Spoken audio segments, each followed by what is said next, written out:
What's a miracle?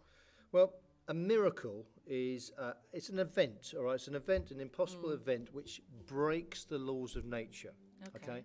But also, it has to be thought of to be done by God.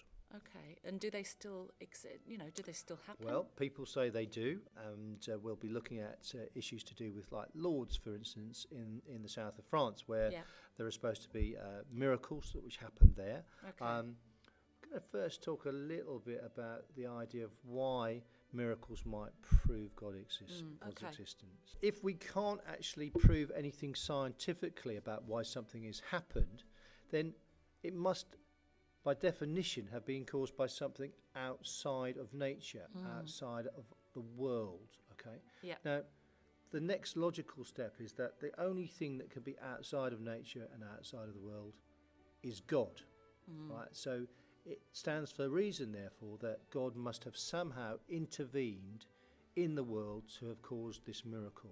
Now, that's the name for that is divine intervention. Yeah. And if that's the case, therefore, God must exist by making miracles and showing us that this happens.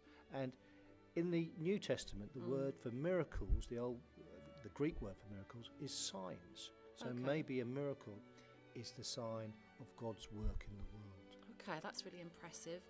Thinking of in Jesus' time, tell me something about Jesus, because he's connected with miracles. It's quite important, What sort of things did Jesus do? He comes up with loads and loads of different miracles, all right? Okay. The main ones we have are healing, any types of cures, control over nature, where he walks on the water, he stops the storms. We have exorcisms, where he takes all the evil spirits out of people. And also we have, obviously, the raising of the dead. We have some resurrection miracles performed by Jesus in the New Testament. Now, there are supposed to be around 47 miracles occurring. Okay. So that's a huge amount, considering he was only supposed to be teaching for about 3 years.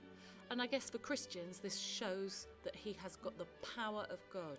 Yeah, so if we think of God as being omnipotent, then Jesus is showing that power by doing these miracles. Exactly right. Okay, and we've got one or two ones which we could talk about, or you could talk about in a question. For instance, in the south of France, we have Lourdes, where Bernadette was supposed to have seen the Virgin Mary, and by taking the waters there's been around about 67 miracles attested by the Roman Catholic Church at Lourdes, and so some people will say this is evidence of the power of God.